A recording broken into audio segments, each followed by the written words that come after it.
Hello, everyone, and welcome to another episode of Seed of Faith. I am super excited to have our guest today. Ladies and gentlemen, put your hands together, make some noise for the one and only Jennie Miskell. Hello, happy to be here. Thank you for coming. Tell us a little bit of who you are. Just kind of introduce yourself rather than me fully butchering it, because there's a lot of technical, like your employers, all of that. I can't name them all.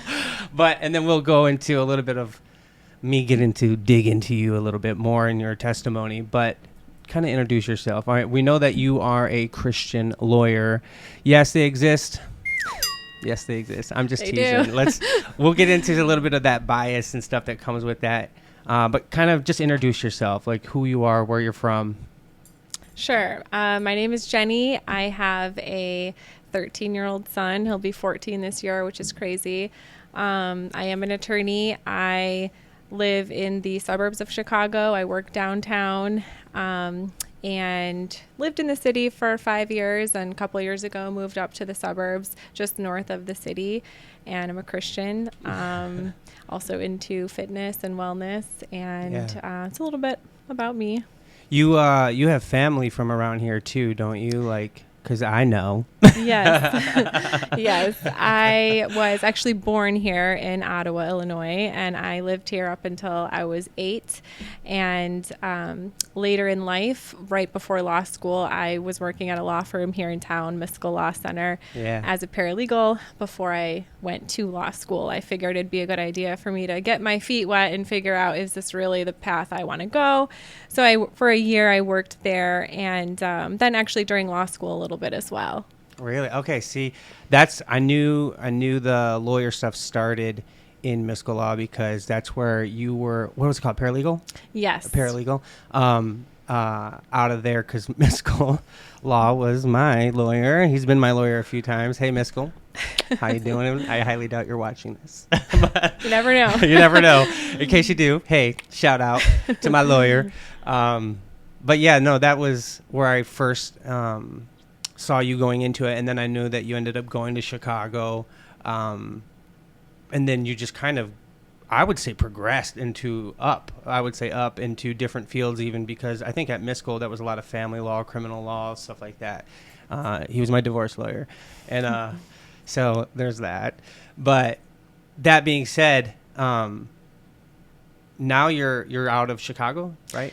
Yes. So when I was working at Miskell Law Center, I was a family law paralegal. Yeah. And I decided to go to law school with the intention of being a family law attorney. Okay. And I thought that I would do, child support, custody, divorce proceedings. And I felt at the time like that was my, calling. That is a rough call. And that is not anything that I do today or have ever done as a lawyer. Yeah. So that changed. During law school, I decided to do as many different internships as I could in many different areas. So I did one in criminal defense. Was not for me. Okay.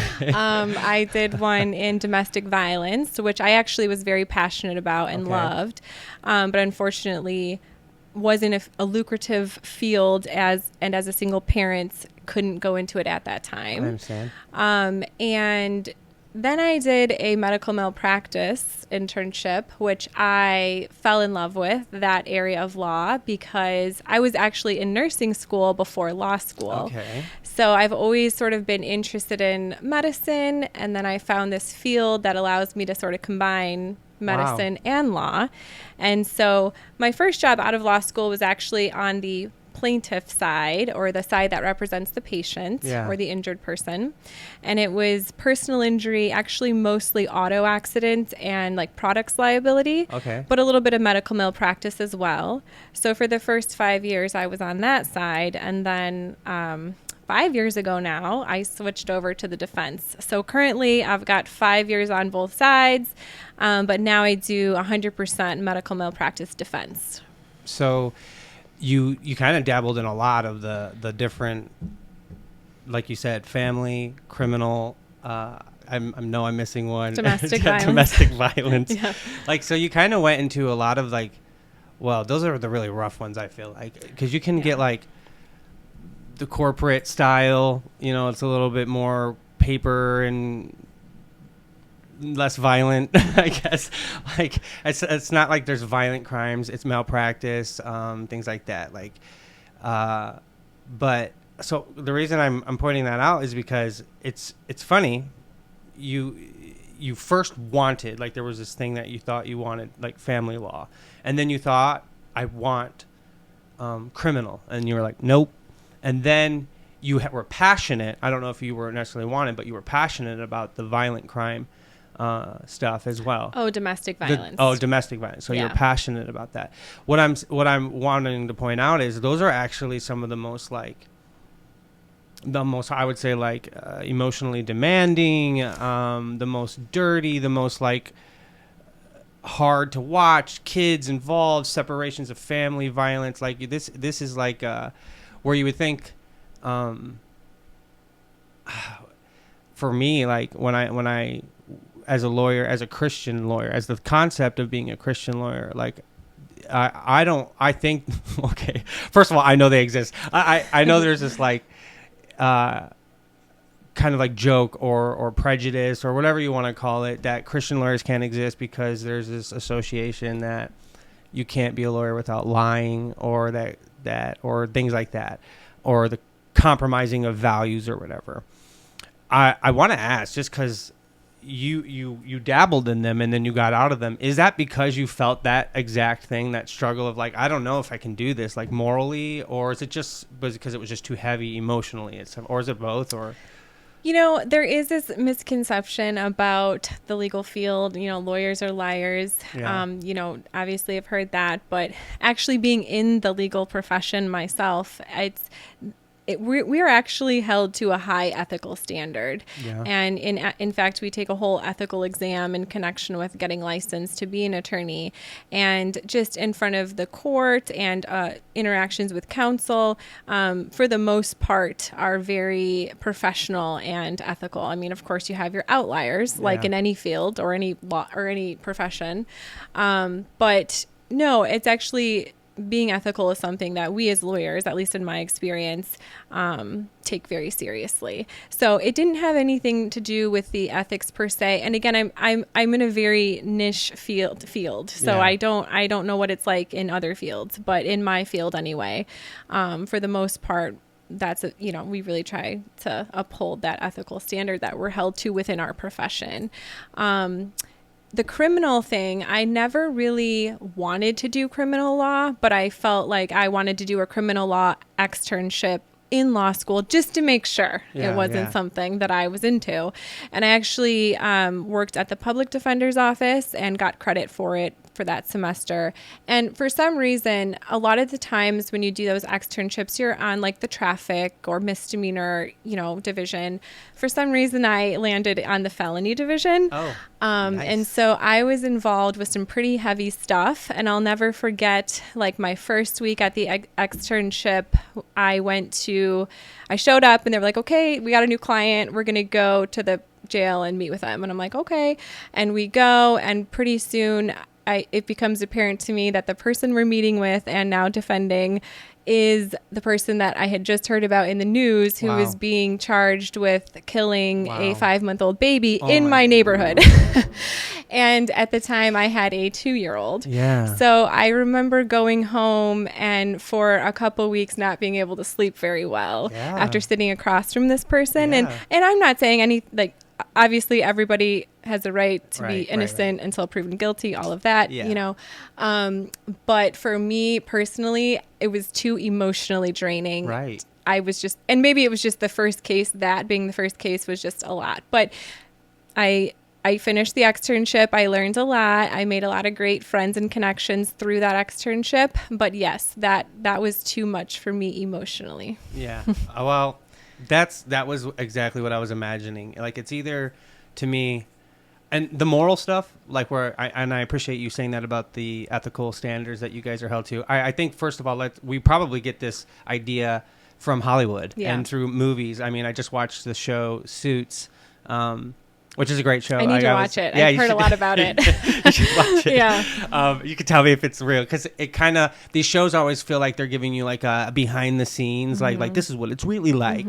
And so when I'm watching that, I'm, there's a lot of like ethical standards mean a lot to these certain lawyers, but then it's these other lawyers that are willing to just do these little loophole things. And so you get to feel like, is that what it is? Like, because if I'm going to be honest, this is funny because the whole pun is the lawyer. Okay. But my personality test, it says like, when I took it, it's like, you should be a lawyer. And, and I can see why. And it's not because I'm passionate about things that I believe in. I'm also articulate in the sense of like words matter to me, semantics matter, and I'd be like, I didn't say that, I said this, like, and there also is like this part where I feel like, you know, speaking up for those who don't have voices, or being able to argue on behalf of someone because they're just a terrible person at representing themselves. Like, you know what I mean? Like, I feel bad for them. I'm like, this is what he's trying to say, this, you know what I mean? And I just mediate that. So I it's in my personality to do that. What I noticed is, and because I have Jesus, okay, because if I didn't have Jesus, I could be a totally different, I'd be a Hollywood lawyer for sure. Like, in the sense of like my life, there'd be no reason for me not to lie to get what I want if I didn't have Jesus in my life. But I do. I have ethics. I have values. I have morals. And that being said, the thought of like how I'm not a lawyer, but I do litigate like in my life. We all do, right? In different ways of how we do stuff. And I notice like I take great pride, or whatever you want to call it, to be honest, to make sure I say what I mean. I'm not perfect, but and to be held to a higher standard like that. Like, and I'm not a lawyer, but if I went down this lawyer route, I imagine this is two jobs I think I would struggle with: being a lawyer and being a cop. Because I don't know if I could be a good cop, like to the standard of the ethical, follow the rules above all things. And I don't know if I could do that because, not that I question authority, although I might. If I do, it's not like I'm doing it on purpose, but that just comes from curiosity and wanting to understand and all of that. But I don't know if I could be a cop, and I don't know if I could be a lawyer because like you just said, in my mind, lawyer, you're right. You're in a niche field where maybe it's a little different. In my mind, we go straight to Hollywood. Like, can I defend the criminal? Yeah. Can I defend the guy that did this thing? And he's due those rights, right? He's due those rights, and this is about the system, and he has every right to be represented and have the best case presented. But and I would just say, I'm not a criminal defense lawyer, but I mean, from what I've seen and from what I believe, even if somebody is guilty of a crime, they still deserve competent legal representation. Right. They still deserve to go through the system that we have in place here, the criminal justice system, you know, with competent legal representation so that they're not taken advantage of. And the state still has a burden to prove their case against that person. So, I mean, it's not like someone who's a criminal defense lawyer is just, you know, out there, you know, trying to get people off the hook. Sometimes they're working hard behind the scenes to get them a fair deal, you know, or before trial. But yeah, everybody deserves to have representation. I mean, I believe that to be true. It's just the emotional side of me, the part that, because logic is logic. Right? Logic doesn't, you throw out feelings, your feelings actually don't matter when it comes to logic. That's kind of what the law is, right? Law is logic. It's just, this is what's fair. This is logical. Right. And I mean, like in our trials, in our jury trials, we have jury instructions that are read to the jurors, and one of them talks about putting aside sympathy or actually it's before they even get sworn in as the jury. They're asked these questions. Are you capable? Right. If they have a potential, you know, conflict, or they feel emotionally like they can't do it, then the judge will ask them, can you put aside your feelings and be fair? And it's necessary for the jurors. Have you ever been a juror? I have not. I would love to be. Really? I don't know that I would make it past voir dire. They'd probably kick me off. But so how did that process is always so interesting in movies. They like bring in like a specialist and be like, that person's gonna win it for you. Yeah. I can be, if I'm being honest, and I'm not sure I should tell this story, but I'm gonna tell the story. I did get jury duty, and usually I get in and then I get like, oh, we don't need you. That's usually the case. This time, all of a sudden, I'm in there way longer. They're having me go through the process. And it's a criminal case. It's for a guy that was being accused of transporting like 5,000 pounds of marijuana or something like that. It was intense. And so I loved being in oh my gosh, everything. Like there was people like, I don't want to be here. And I was like, this is so, like, watching the process on being in there, how we're talked about, what we're supposed to do, how the state has the burden of proving and the burden of proof and how that works, and what's admissible and what's not admissible. And like, to me, that was so fascinating. In fact, I ever since then, it got me more into court everything, like shows, watching Suits. live. Yeah, Suits. That I love that.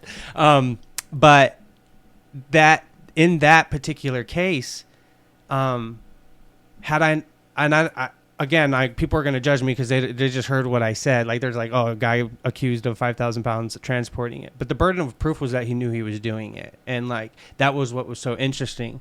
The state was really failing to prove that he actually knew it was being done, because there was all these other people involved and moving and packages and like, he's the brother-in-law. Now, could he have been guilty? Yeah, he could have been guilty. But I'm going to tell you, like, I did not think that they proved anything. Like, no. So I stood this, and there was like a guy in there. He was like a prison. What do they call those? Correctional officer. There's a couple people, and they're like, I know these types. They're guilty. Blah blah blah. And it got heated back there. It was crazy. Like, but I just was like, I kept my ground, and then more people started being like, actually, he's making a point. Blah blah blah. And then I'm just like, bro, this guy does not know. Had I not been there, he would have been going to jail for a very long time, because everybody was guilty, and I was the only one saying innocent. Again, it ended up being like, that's how it started, but then everyone came to innocent, and so we ended up doing he was innocent. But that was so interesting to even see how that came about. Now, I don't want to get into like crazy politics, because I know what just happened a few days ago, like justice system wise, and I don't want to put you on the spot like that.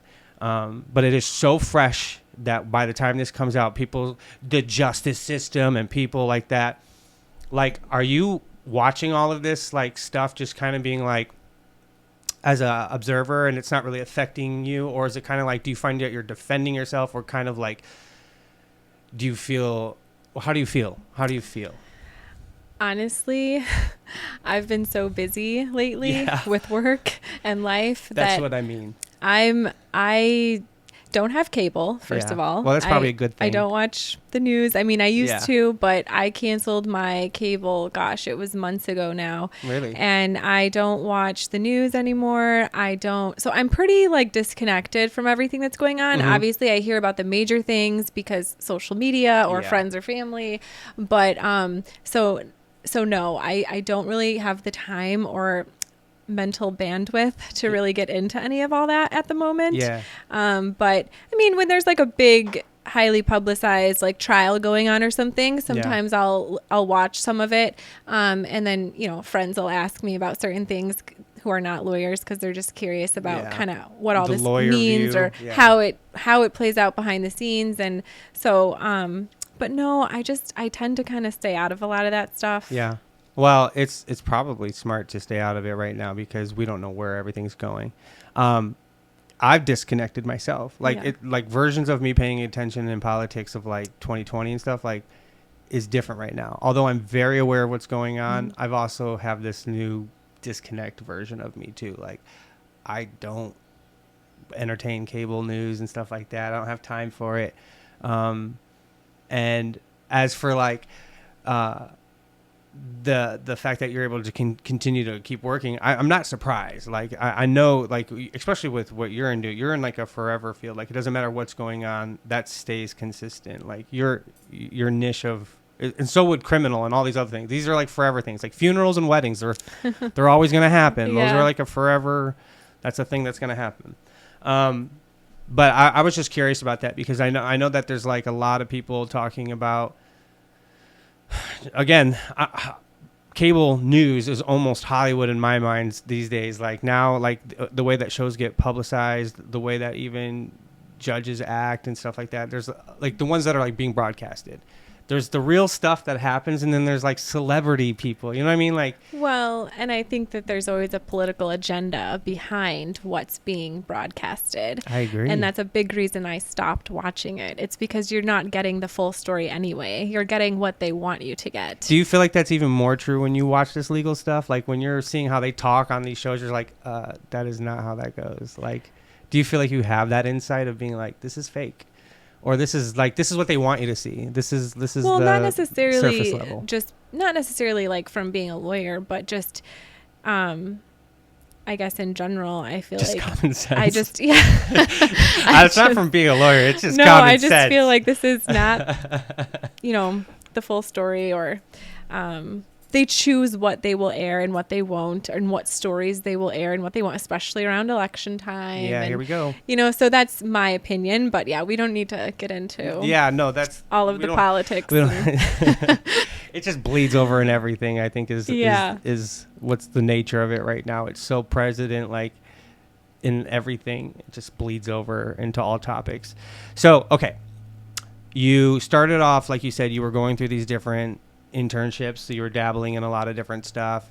You got to see the dark side of it. You got into a place now where it's more comfortable, it's more consistent, it's better stable for a single mom, Yeah. So that being said, working up within a system like that, it can't be, I know it's 2024 and everything is like fair, but I don't think that's necessarily true. I think that in the corporate world, and that's what you're in a corporate world. You're the lawyers and the corporates and the medical, and like this is a different game. And that being said, and like partners and how lawyers work, like the whole firm, how that works is different. It's like these owned private. So being able to move up within that cannot be that easy. So you taking on all those things, was that a part of like attempting to move up, or was that a part of just discovery? Or both? You mean the internships, or? Yeah, like is this like you looking to, like it's a cutthroat business. It seems like. Is this true? Yes. Okay. Yes. All right. This is what I'm trying to get. Yeah. No, I mean, I did the internships during law school just to kind of help me figure out which field to really go into. And then once I landed on this field, personal injury, medical malpractice, it's just so crazy because I went to law school in DeKalb at NIU. So I don't know. It's not too far from Ottawa. No. It's in the middle of the cornfields. The Huskies. It is not in the city. And so one of the concerns at the time was, am I going to be able to get a job in the big city when I didn't go to law school in the city? And I don't know why that was a concern at the time. Totally not true. It seems like a Hollywood but plot, it was a concern at the time. But I always wanted to live in the big city and work in the big city, and so I was always really adamant about networking during law school, and that was something the law school taught us. Like, you'll get your jobs through networking, blah blah blah. Very true, by the way. I cannot stress the importance of networking enough. But I ended up going to any networking event in the city that was offered because my law school would shuttle us there. And so I went to all these different networking events, and that way I started learning about the different firms in the field that I wanted to go into. Mm-hmm. And I remember going online and Googling the firms and writing letters to the managing partners or whatever at the firms I wanted to go to, and just trying any way I could to get my resume out there. And so there was this one law firm that was really, respected law firm in the field. And again, I was on the patient side the plaintiff side. And I looked at the managing partner and I wrote him a letter, and I never heard back from him. However, 4 years into my career, I ended up working at a different law firm where he was the managing partner. Gotcha. And got to have a relationship with him, and he was phenomenal to work with and to know. And it was just so crazy to me how little old, third year law student me found this man online, wrote him a letter, and lo and behold, 4 years later, I'm working at this great firm that he was the managing partner at. So it was just kind of crazy how like persistence and networking and how life just kind of comes full circle, because I never would have imagined that I would have been working at these firms in the city, going to school in the cornfields. Do you feel like your faith played a part in all of that, or like God? Like how does yeah, God has really been a huge part of my life and my journey in every way. I mean, I didn't even know if I really wanted to go to law school. I remember praying about it for like over a year, because I was in nursing school at the time, and I was going to go to nursing school. And then I started nursing school, or I finished the prereqs and I got accepted, and I was getting ready to start nursing school. And then I took the LSAT, which is the law school admissions test. Yeah. And just in case I, was going to go to law school, because I was dabbling between being a nurse or being a lawyer. And then I prayed about it for a long time. And I was just like, I'll oftentimes just pray and say like, God, tell me what to do, like this or this, when I'm trying to make a decision. And it's like, sometimes I'll get like a clear answer, but sometimes not. But I'm always just asking like, just tell me, Yeah. So I did that for like over a year. And then there was this one night when, it was just very clear to me that God was speaking to me and telling me, you need to go to law school.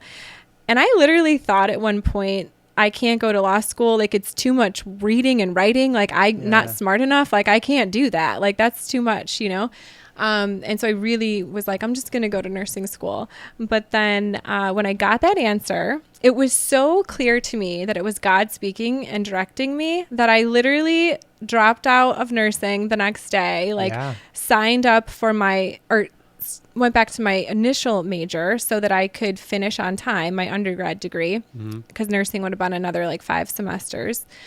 And that was the plan. So I was like, okay, now I know, I have my answer, I'm going. And I thought at the time, maybe it'll be to go into family law. The conviction that I got to go to law school was just to go to law school. It wasn't really like to do family law. Yeah. Although you may have had things in mind where you thought the passion that I felt, or like the direction that I felt at the time, was to be an advocate for others. Yes. That was my calling. Yes. So where do you think that came from? God. So do you think that, have you always been an advocate for others? No, I don't. I mean, I've always been very persistent. And if you ask my parents, they'll tell you, like, I will not like take no for an answer. I've always just been like annoyingly persistent. And sometimes being an advocate for others, you have to be persistent.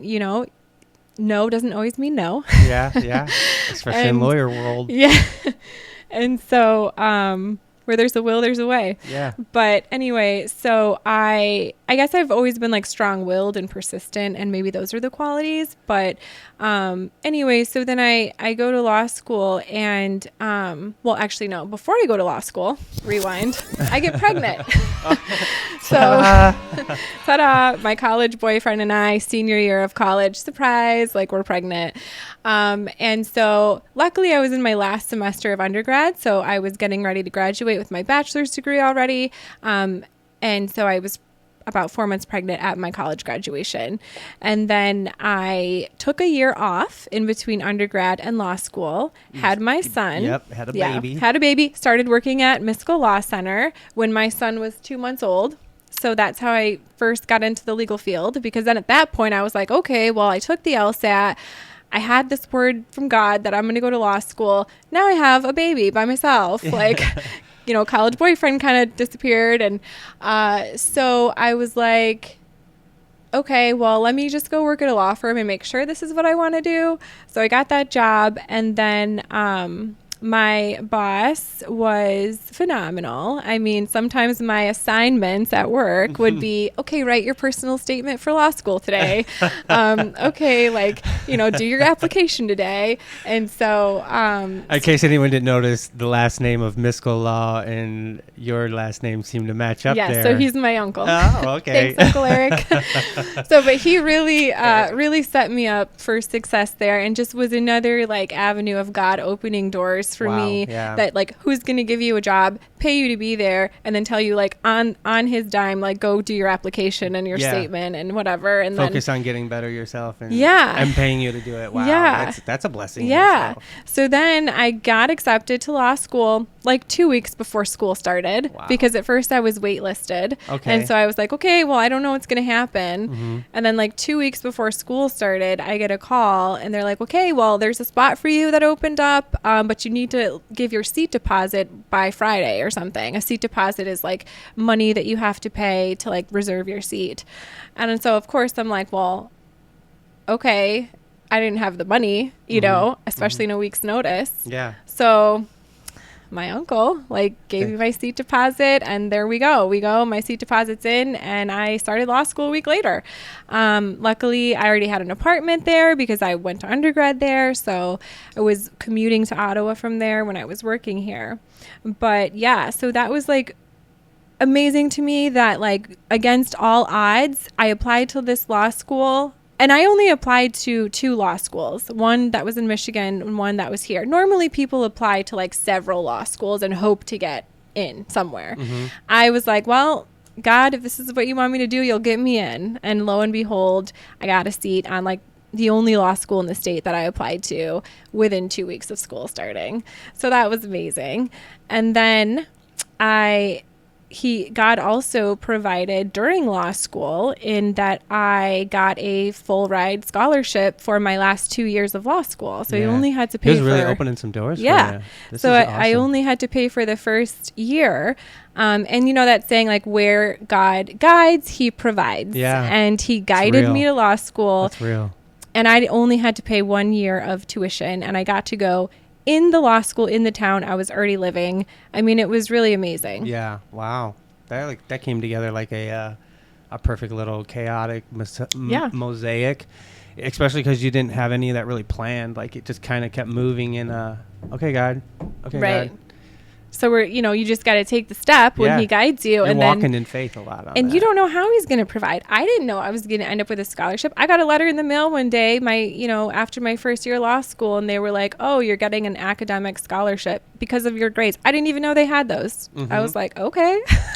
So let's step away from the occupation then and go into a little bit of like your testimony. Like when did you become a Christian? And as you were going through all of this, how was your faith being like worked on and tested and stuff like that? Like, so when do you think like your big come to Jesus? There's also I became a Christian and then come to Jesus moments because I'm a prodigal son, so I have like I'm a Christian a little kid, but then I have a part of my testimony like, and then I had to come back because I would say I've had several come to Jesus moments in my life, but I first became a Christian when I was like 6 or 7, like a child. Like I was raised in church. I went to church camp. I went here at Camp Tuckabashie to church camp a couple times, and awesome. Shout out to Camp Tuckabashie. Yes, awesome encounters with God. I think the church that I was going to here was called New Life, small little church. Gotcha. Years ago. Like more than 2 decades ago. Like you don't have to age yourself. Oh my gosh, maybe 3. But we can edit that out. So yeah, I've always just been like raised in church and everything. And then I would say after I had my son, that was the first time that I kind of found myself feeling alone with a newborn and not really knowing what was next. This is before I started working at Miskell Law Center.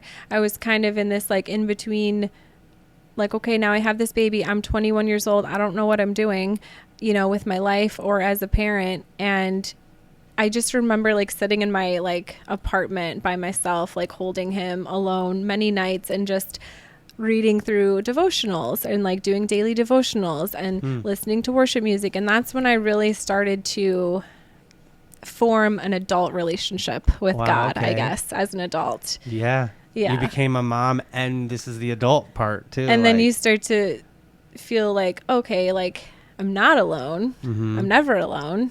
And then, because I had always like, before this was when I was praying about whether to go to law school. Like I always prayed, I always had a relationship. Yeah. But I guess it just deepened in that experience. I like how you said it. You said an adult relationship, but even I'd even say it like this, because even as a kid, and especially because you were raised that way, we have a relationship with God. He's there. We trust. We know he's there. It's not like we don't believe. It's nothing like that. We believe. But we don't make him our Lord. Like we still are doing a lot of different stuff that just we know we shouldn't. And it's not like that goes away anytime, like immediately when you know it either. But there's this point where you go, and it's funny because for me it was the same. It was when I had my daughter, where the relationship changes from just understanding God's love from a child to my Heavenly Father, to now I'm finally starting to get the parental love of a child. For me, it was like that. I never unconditionally love. I thought I did. Like, I unconditionally love my parents. I love my family. I love my, But until I had my daughter, I didn't even really grasp this, like, sacrificial, selfless love that came naturally, like, without, like, just so naturally. And then I started to understand God's love a little more.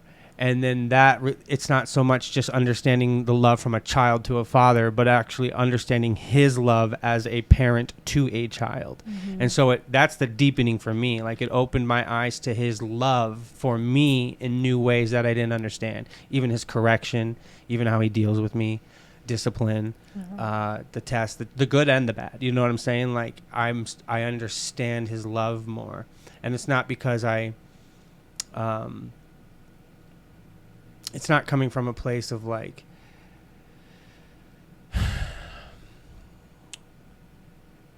it's just a maturing. It's just a maturing, spiritual maturing where revelation of your own things, your life. You started to, and I think it's great that you were, like you said, it started off with just turning on some worship music, doing some devotionals. It's not that you were like, I was completely sold out, and then I started doing devotionals. It was like, I don't know, I was contemplating, I started doing devotionals, listening to worship, and that led my heart to a more deeper spot. I think that's so important for people to understand. They think they like have to have these like come to Jesus moments where it hits hard, like up front, where they're just like, oh, now I'm changed, everything's different. I got to feel like I love Jesus all of a sudden. I'm like, actually, your being saved doesn't come from your love for Jesus. It doesn't say, if you love Jesus, you are saved. It says, if you have faith in him. The love comes later. You got to trust. First, you got to like, okay, I'm going to read this. Okay, I'm going to listen to this. I'm going to put my effort into seeking him. And he promises us if we seek him, he will reveal himself. And we don't know how that looks. It looks different in everyone's lives. But you were seeking him in his word, in the devotionals, in the worship music, in the prayer. And he revealed himself. And this is where love comes into play. People say like, oh, if it says in the Bible, Jesus said, if you love me, you'll keep my commandments. And I'm like, yeah, that's right. If you love me, you'll keep my commandments. Are we saved by keeping his commandments? No. Are we saved by our love for him? No. We're saved by faith. The love and keeping the commandments comes down the line. It comes down as your love grows for him. You were going through this teenage years. Now you're like a young 21-year-old single mom, just dropped out of your nursing school, going into a risky move of the legal field. And now you're navigating this single parent, like, but also discovering love for a child. Like, this is a huge moment in your life. But I want people to understand this is why we have to be so sensitive and aware of people's walks. We don't know where people are at any given moment, but we know that love grows, and love can also grow stale because love is a choice. Mm-hmm. But I'm so grateful that we're not saved by our love for God, because I know that I don't love him properly. Mm-hmm. I know that I love him the way that I love him, which is terrible. You know how I know? Because you can ask my ex-wives, Plural. I know. Oh gosh. It's, that's, but exactly. Apparently I can't love properly. I'll take the first one. I'll take the first one on the nose.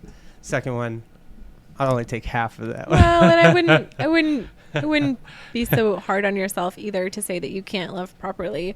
I mean, all sorts of things God allows all sorts of things to happen in our lives for his bigger purpose and his bigger reasoning that we can't see. And I just love putting God into perspective by remembering that he knows the beginning from the end, and he knows what's in people's hearts and what could be down the road, not us, and so that always helps me in difficult times, just to remember that God is God is good, and God is good at being God. And so we can kind of just trust in him and in his plan for our life. Thank you for speaking life into me. Like, here I am, I'm belittling myself. Yeah. And you just turn around and like encourage me immediately. And I'm just like, dang. And you know what's so funny? Like, as soon as you start saying that, hold on. I just started to get like cryish. As soon as you start saying, I don't want to cry on my podcast. As soon as you start saying that, I realized how much stupid. I can't believe it. It's okay. I cry all the time. I wasn't planning on crying on my podcast. Okay. Let me try to like say what I'm going to say without the emotions. As soon as you started saying that, okay, I guess I can't say it without. That's okay. Be raw. As soon as you started saying that, I realized how much words of affirmation apparently mean a lot, because, oh God, I don't know. But that's what I try to be for everyone else. I try to be an encourager. I gotta get this cry stuff out. Hold on. Well, let's go to intermission. Commercial break. I don't have commercials. This is why you got to get some advertisers, guys, so I can get a commercial break. Hold on, I'm going to take a drink. Hopefully I played some music during that so it wasn't so awkward. I definitely did. I know my editing. I'm playing music right now. All right, let me get back into it. I'm back. So I appreciate that. I appreciate that you do that. Not only you an advocate as a lawyer, like you're an advocate even for me, as I sat here and just kind of belittled myself a little bit to make a serious thing kind of funny, I guess. And because I do have humility, and I want to not really, I don't want to dismiss it like it's not something like, but you're right. God does know the beginning to the end, and he does know my heart, and he does know how much I love. So I appreciate that. Thank you. Okay. Well, you got the cry thing out of me. So that's not going to happen this is why we got to have female guests, because I don't think that's going to happen with dudes. We're going to be up here be like, yeah, dude. Yeah. Yeah, bro. Yeah, bro. I know, bro. I love you, bro. I respect you. And so I guess this is just another good reason to diversify my guests. So thank you for that. Okay, so let's step out of my emotions real quick and kind of go into something like I want to talk about like a little bit more about your testimony before we pop out of it.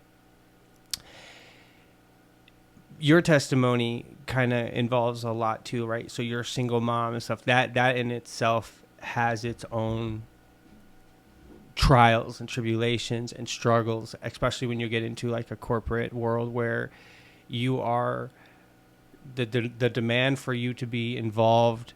And I don't know if people watch like court shows, but like they're crazy hours, like and it can demand a lot out of you.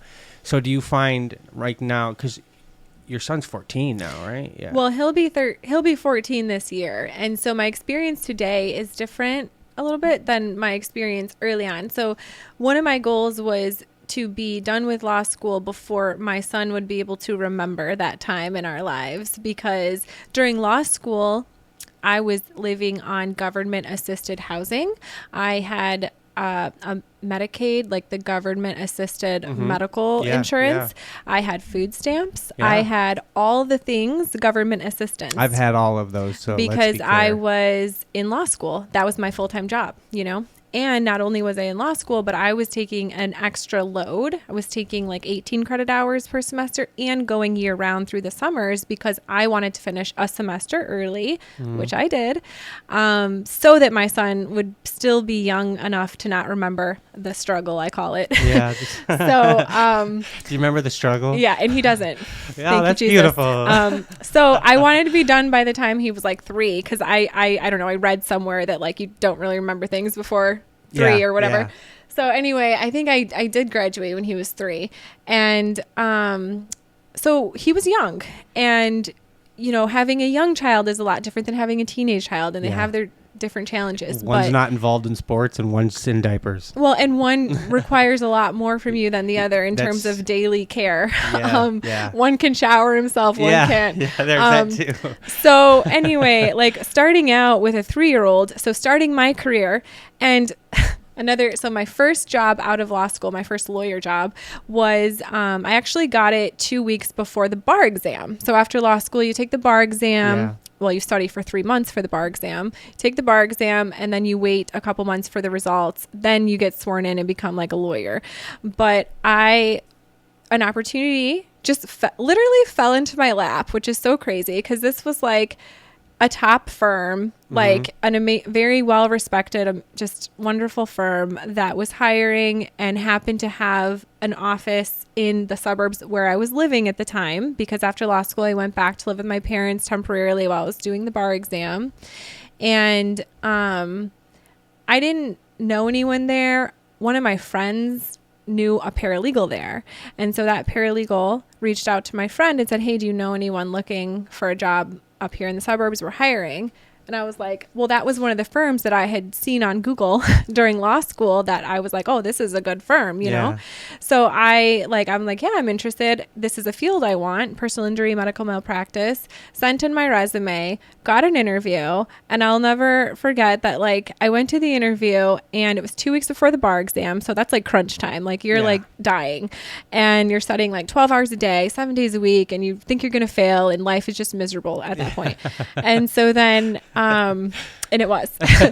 And so then I go to the interview and he offered me the job at the end of the interview. But he's like, can you start Monday? And I was like, well, I've got the bar exam in 2 weeks. Is it okay if I start after the bar exam? And his response, literally, not exaggerating, his response was, I've got a stack of 200 resumes on my desk. If you don't want this job, someone else will. That's that cutthroat. And that gives you a little bit of a flavor of the cutthroat. See, I know that exists in that field. I know. And I was 100% like, no, I want this job. Yeah. I'll be here Monday. Yeah. So I came Monday. And so for the last 2 weeks leading up to the bar exam, I was working full time with a 3-year-old and studying for the bar. So, I mean, that was a challenging time.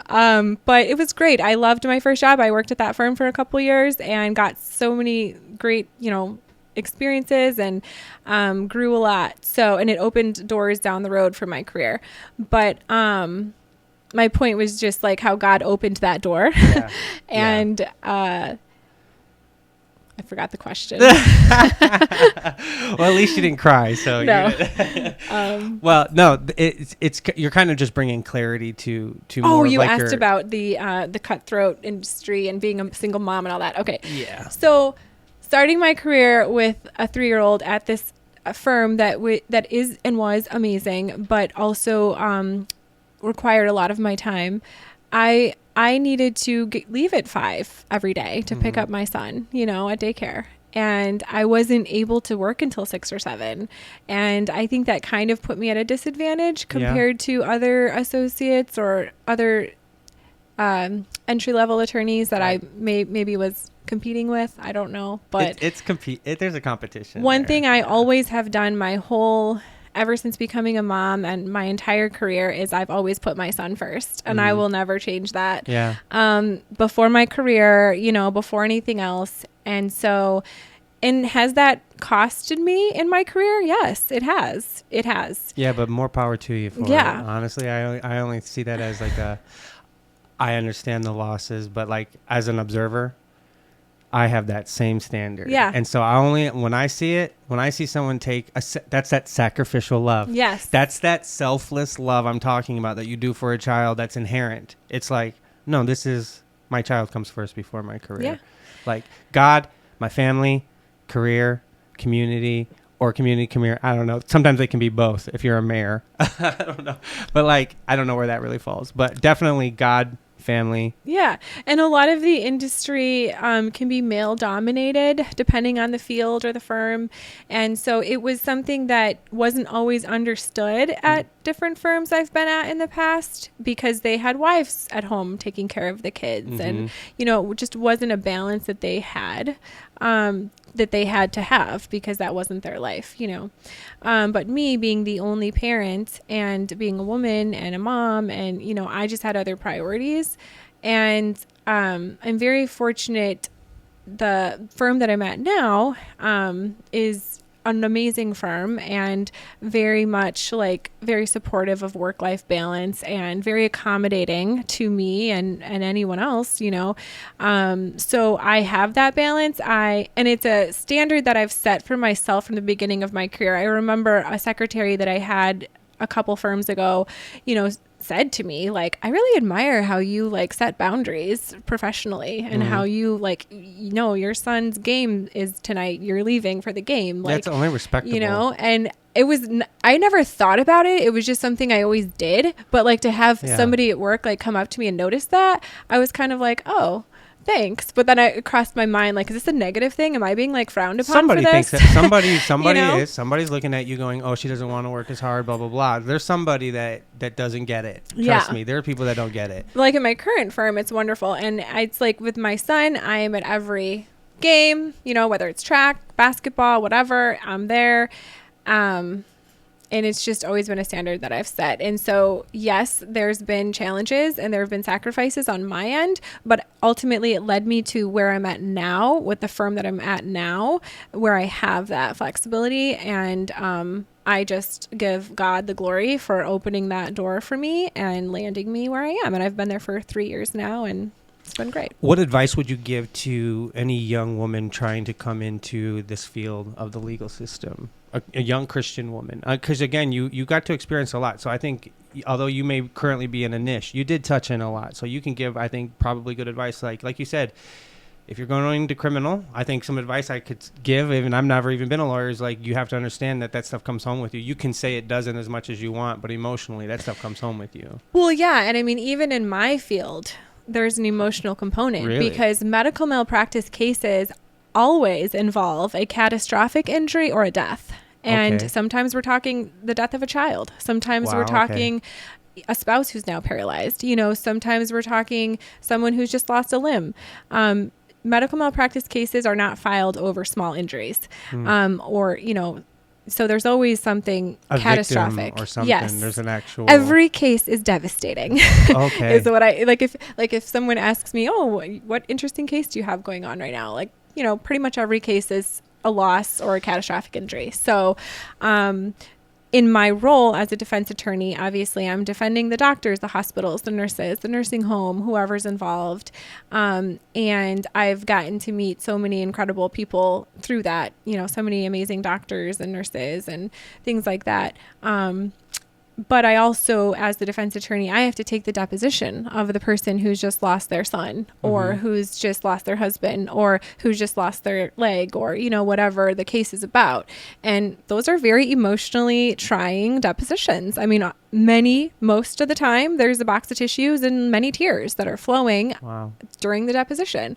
And so, and they're sometimes very gruesome photographs that I have to look at that are produced in discovery that are, emotionally trying for me because I'm a human. So do you have to separate it to an extent? Of course, but you're also human. So I just want to make it clear, everyone, she is human. So I do. I have emotions and sympathy and all of that. I first of all, I guess I didn't really think about it to that extent. When you said medical malpractice, first thinking I'm thinking of is vaccinations, just because again politics bleeds over and everything. I'm just I wonder how much that is a part of it and stuff like that. But then I'm not thinking about the actual some of how deep that could go. On another note is when do you find that often those stories are true and terrible and stuff? Do you ever find that there's people trying to take advantage of the system? Yes. And I don't know that I would phrase it taking advantage of the system, but what I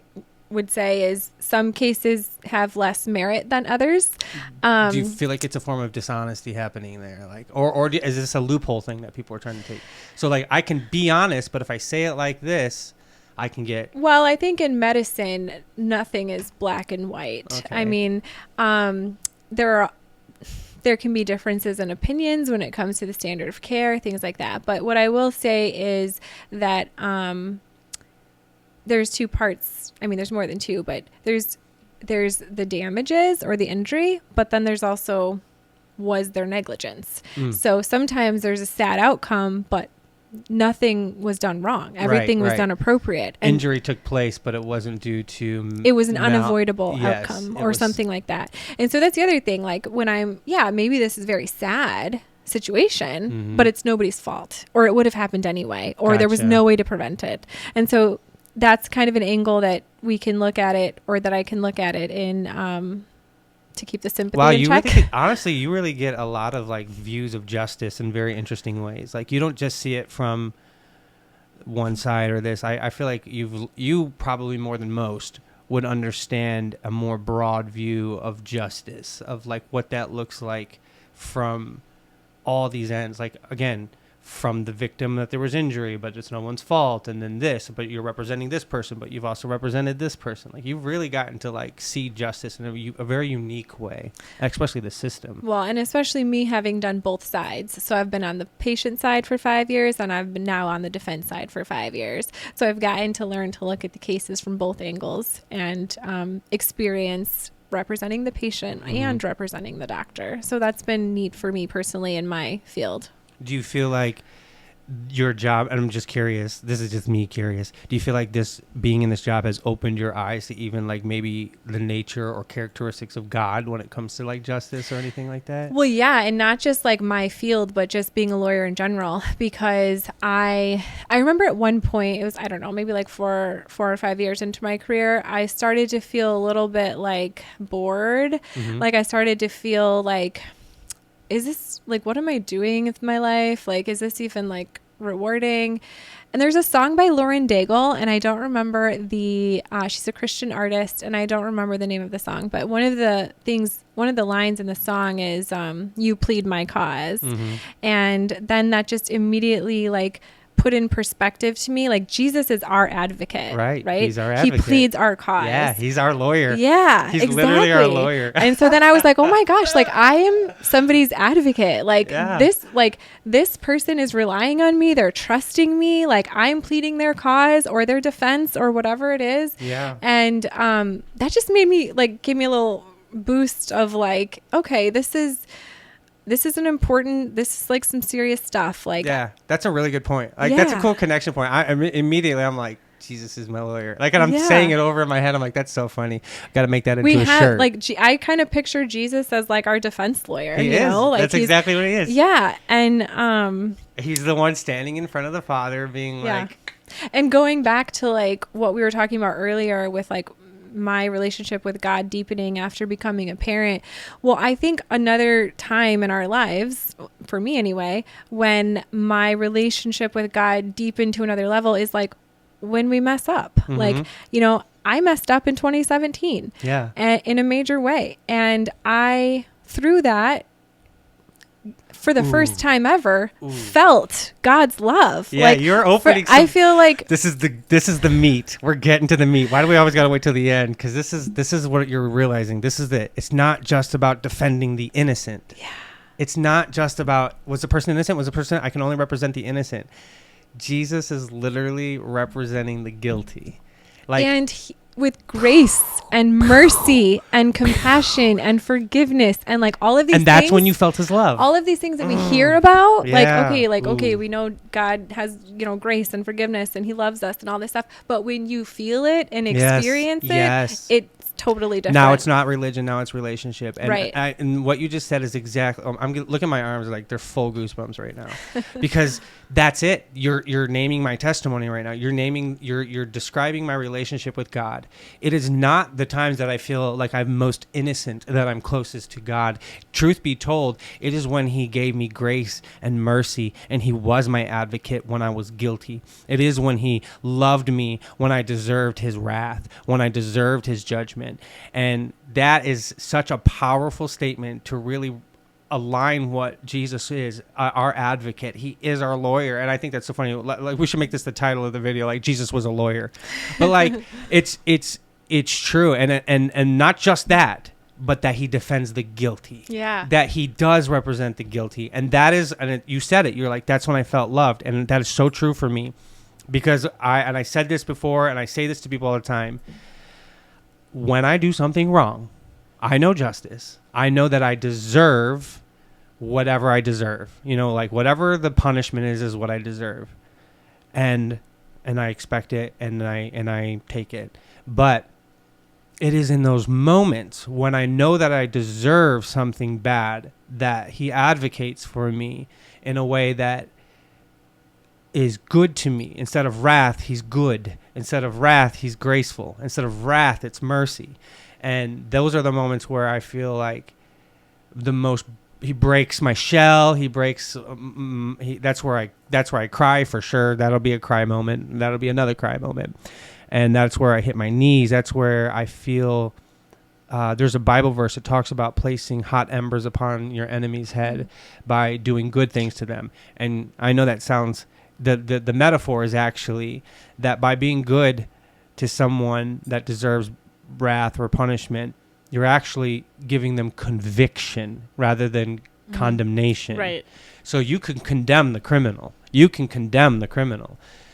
But even as an advocate, you're not. Like you can be a part of their conviction, and conviction comes from a good place, not condemnation. Right. And that's so cool. Like that this kind of wound up there, because I know that that God is trying to reveal something more about like even that. Like I feel like we just for real, like I know this to be true. I know Jesus is my advocate, but I feel like even in this conversation, it just kind of opens the door a little bit more, that hopefully someone's watching understands God's character just a little bit more, and understands when we say we need to be like Jesus, that means we all need to be more advocates, even for the guilty. That's hard for us, right? We're told to love our enemies. Yeah. But we're human. What about advocating for them, God, right? Exactly. Oh no, I know. We're not gonna get it right. Like especially. But I always think about like the story of the criminal on the cross next to Jesus, and how, I mean, we don't know much about him or his past, but we know that obviously he lived a life that was resulting in getting crucified. Yeah. And I don't think that was a sham trial. Yeah. Probably deserved it. Now Jesus's trial was a sham trial. Right. Okay. the justice system failed. Yeah. So Jesus. maybe but okay. Right. But that was the plan the whole time, right? Yeah. It was and prophesied. in the end, God was in control of that. Jesus literally said to the pilot, he's like, the only reason you're in power is because God gave you the power to have over me right like, now. let's just get this over with. This is part of the plan. Come on, like, bro. But no, just like how Jesus, all he did was say, like, remember me when you're in your, I don't want to misquote the Bible, but he said, we deserve this. He goes, because technically that's repentance, right? He goes, why are you persecuting him? Remember me when you're in your kingdom. We deserve to be here. He's done nothing. Jesus, remember me when you're in your kingdom. So just literally that simple, faith. Like professing faith.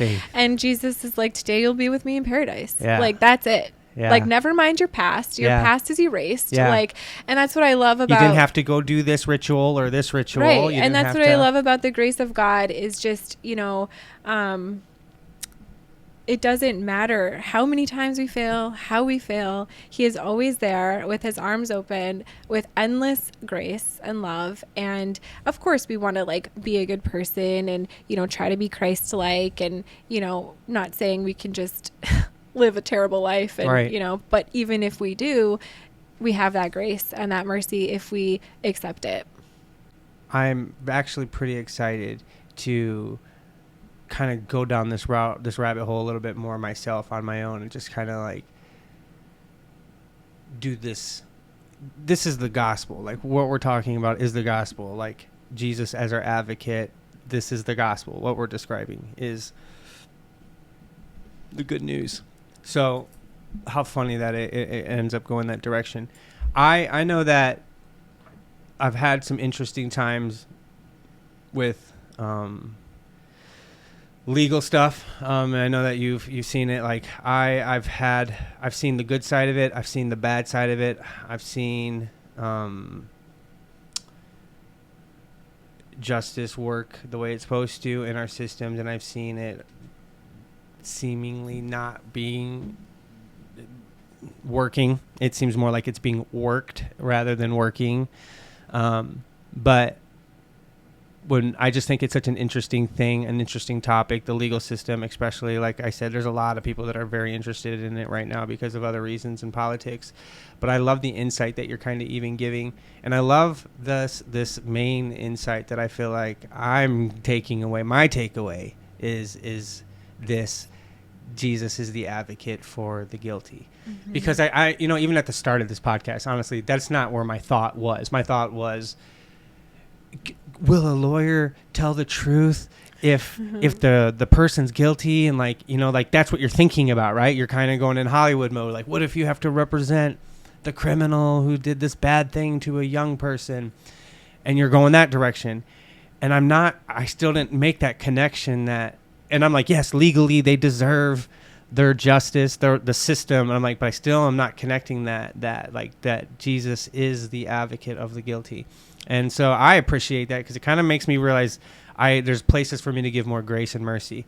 And I want to be clear, like I did a sermon on forgiveness once, and one of I showed a video during the sermon of a court case, and it was a man who had done terrible things to lots of women. And so there was all the victims' parents. This was the part of the trial where all of the people can go up and they say their thing. You know what I'm talking about? You know what I'm talking about. I don't know what it's called, but it's like the grievances of, I don't know. The witness statements? Yeah, the witness statements.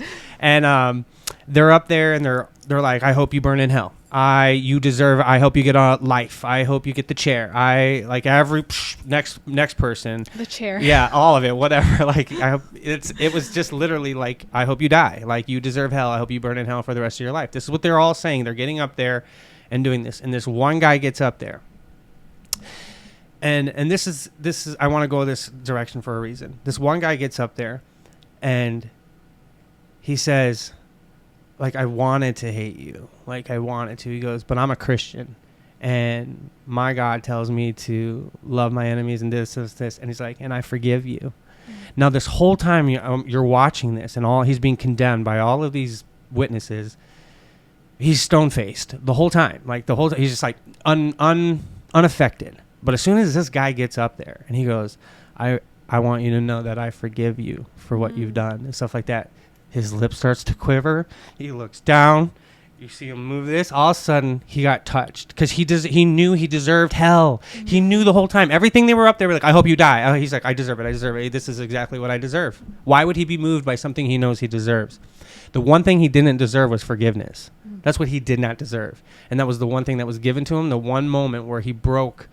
And I was like, that's the power of forgiveness. Now, it doesn't take away the consequences. He's still going to jail. He's still going to get his criminal. You can be forgiven by God, and it doesn't mean your consequences go away here on earth. Like, that's clear, right? You do something bad, you might go to jail for it. You'll be forgiven by God if you ask God, forgive me. Yes, your forgiveness. It doesn't mean you've gotten away with it according to earth's like justice system and stuff like that. But yes, you are redeemed and stuff in Christ's eyes. And so there's this whole other justice between earth's justice, God's justice, forgiveness versus justice. But it was just something, the reason I'm pointing that out is because forgiveness and because justice is such an important thing where people feel like, if I forgive this person, they're getting away with what they did. Like, if I forgive this person for what they did to me, or if I give them forgiveness, it's like they're getting away with it. Mm-hmm. Like, and I don't want that. Like, what if they hurt someone that I love?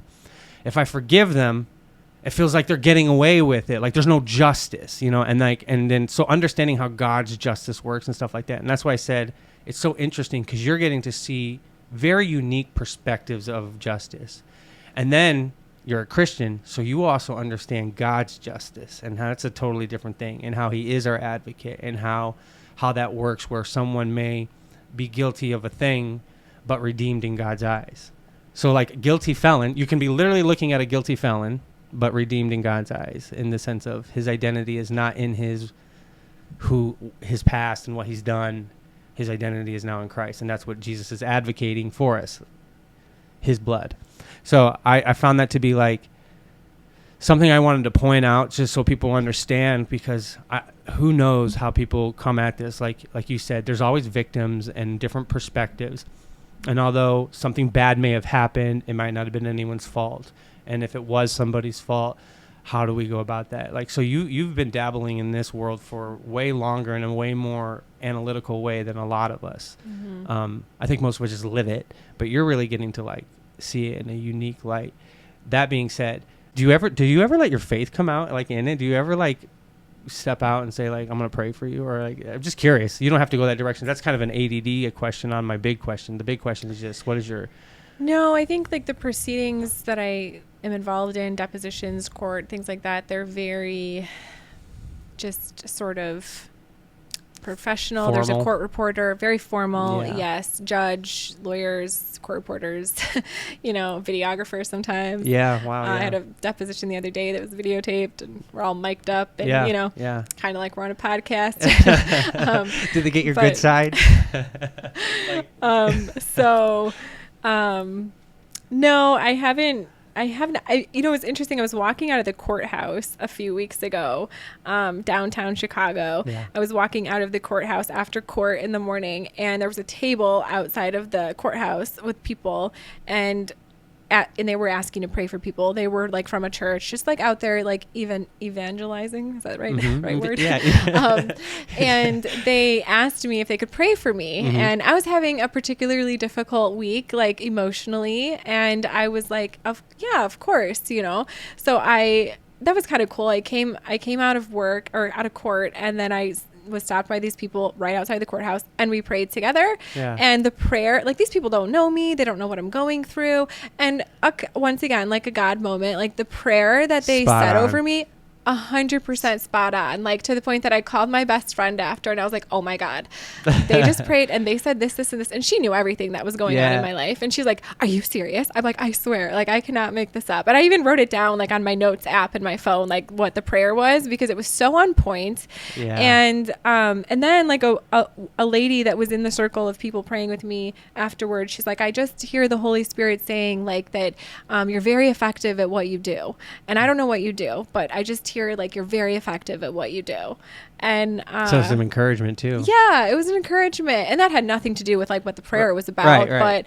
But it was just another kind of reminder to me personally from God that like you're in the right path. Like this is where I want you right now. Like just keep doing your thing. Like, cause we don't know what the future holds, or I don't know if I'm going to be in this field forever, or if I'm called to be in this field forever, but it's just neat how God like knows us. And knows what we need when we need it. And thank God for those evangelists. You know what I mean? Like they always be out there doing that. That was somebody approaching me to pray. I haven't like I can't remember specifically. Well, I imagine it's kind of almost it's like dangerous to kind of go that direction. I understand the risk involved with even opening that door. I do have a former client who I'm still friends with. Where that can happen more. And she's a Christian woman, and like she and I have had many conversations. She's from like when I was on the plaintiff side. Gotcha. And so she was my client years and years ago, but we're still in touch, and like we still pray together sometimes. That's and awesome. Like, yeah. So,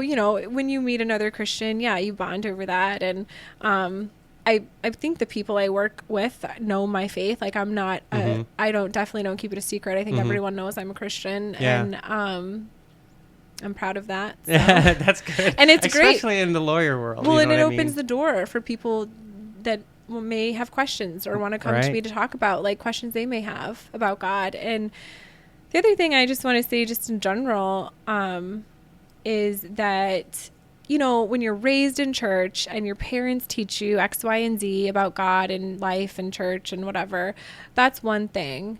And then I think there comes a point in life where you have to like have your own faith journey, and you have to ask questions and seek God and get to know him for yourself and decide like, am I a Christian because my mom's Christian, or am I actually a Christian? Like, what do I believe? Exactly? Why do I believe about the things I believe? And like, is this true what this guy is saying on stage every week? Or like, what does the Bible actually say? Yeah. And so that was like a faith journey that I kind of went on myself over the last few years. Part of it was because I was involved in an interfaith relationship, or I wouldn't say necessarily interfaith, but there were some differences in beliefs. Mm-hmm. And so it caused me to really take a deep look into myself and into my beliefs and kind of form them for myself for the first time. Right. And honestly, I just spent a lot of time in the Word and praying. That's like, you know, I started reading the Bible every morning instead of watching the news. And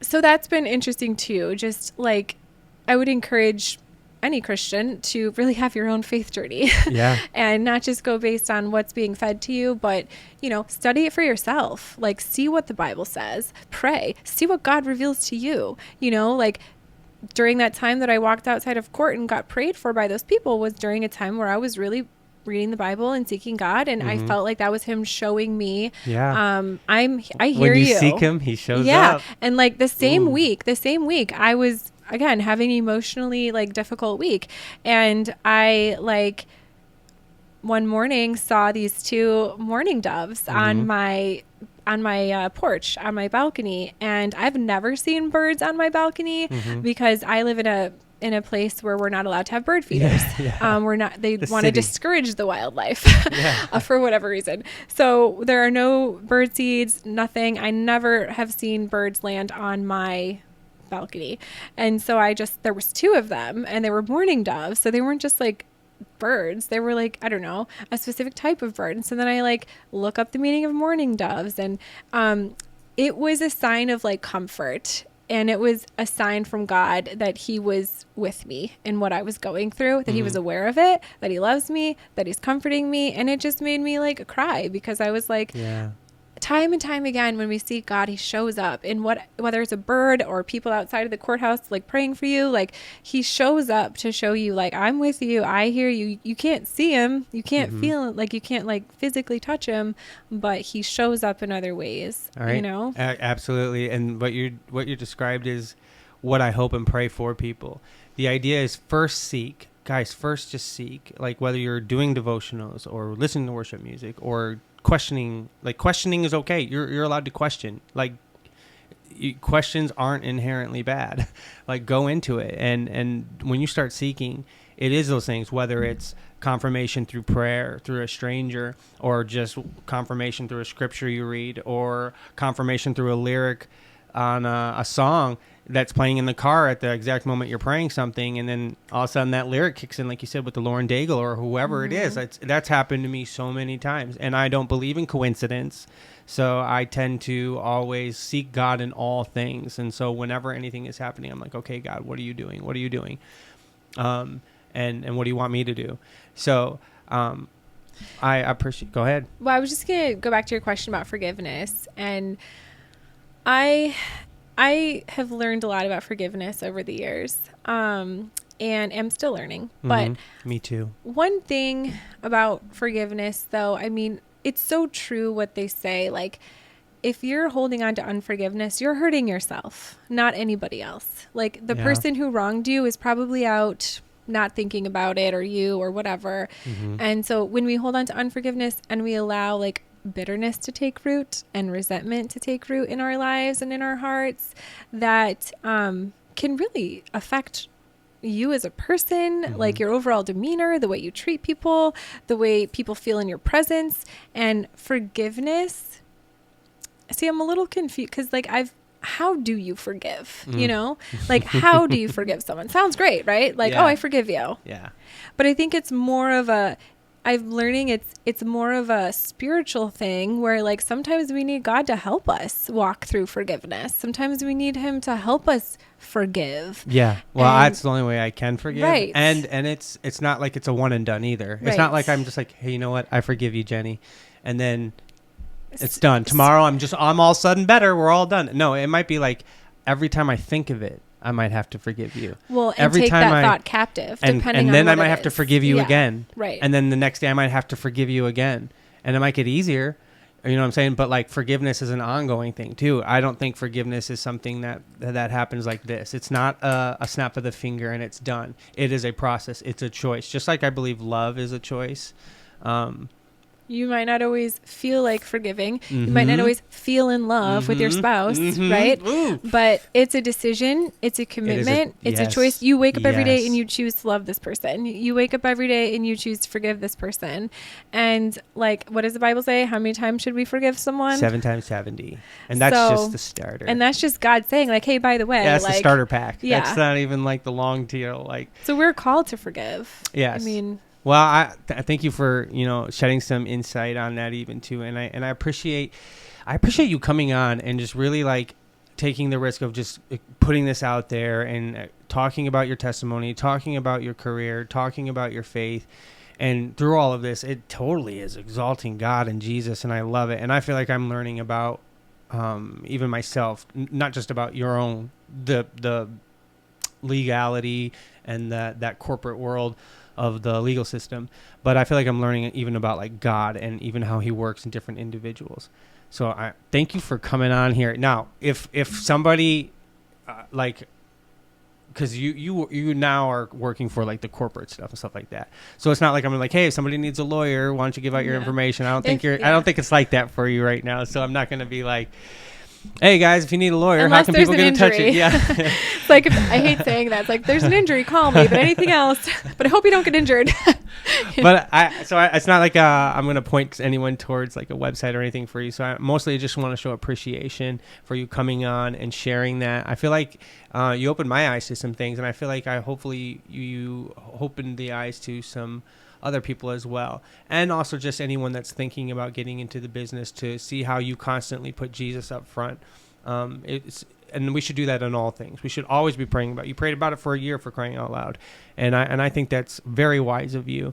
And I think that we're seeing the fruit of you following Jesus through all of it. It wasn't always a pretty picture, but I can see your success and how God has had his hand in your life, and I don't believe that the enemy has any kind of claim over the architecture of your life and how it's turned out. He's probably tried to attack you many, many times, but it's clear that how God is showing up in your life. It's clear how your faith has been grown, and you even made me cry today because you were quick to encourage me, even as I was just jokingly kind of like belittling myself because of my things that I regret and stuff.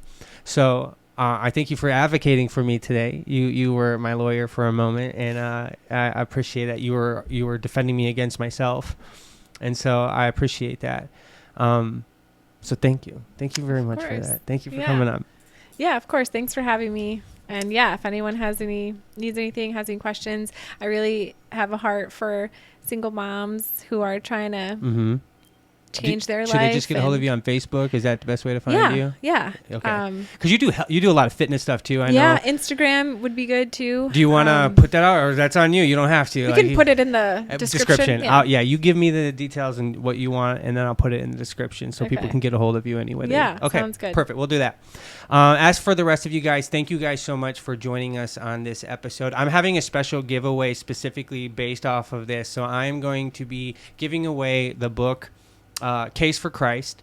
It is old. You've read it? Oh, see, I was going to ask you about it. Giveaway for everything we just discussed, and so we want to give that away to someone. So if you go to www.msmink.com, that's MSMInk.com, you'll get the details there. There's somewhere you'll find somewhere where it says giveaway. Click on the button that says giveaway, and we'll go over those details, and you can see how you can get involved in that giveaway. Aside from that, thank you guys so much again for joining us. Make sure that you guys like and share this video with anyone that you feel like could benefit from the discussions that we're having. These faith dialogues are only made possible by you guys continuing to share and help. So thank you guys for that. If you want to participate in Seed of Faith by donation or gift, there will be some details inside of the descriptions for you to be able to do that. We thank you. Every little bit helps. Every little seed of faith can help with this. With that also being said, did I say comment? I don't think I said comment. Make sure you leave a comment. And this is why comments are so important. The algorithms. You guys got to help me fight the algorithms. We talk about too many things that YouTube does not want us to talk about. And So help me fight these algorithms. Leave a comment. Somehow that helps. That's what I've heard. That's what I've heard. That's rumor has it. So appreciate the comments, and I'll look forward to addressing any of them I can. Check us out on Instagram. Check us out on Facebook. I feel like this is the longest ending I've ever done. I need to get on with this. All right, guys. I hope you guys have a great weekend and you enjoy yourselves. God bless. Keep the faith alive. Put your faith in action. And thank you again so much, Jennie, for joining us. Thank you.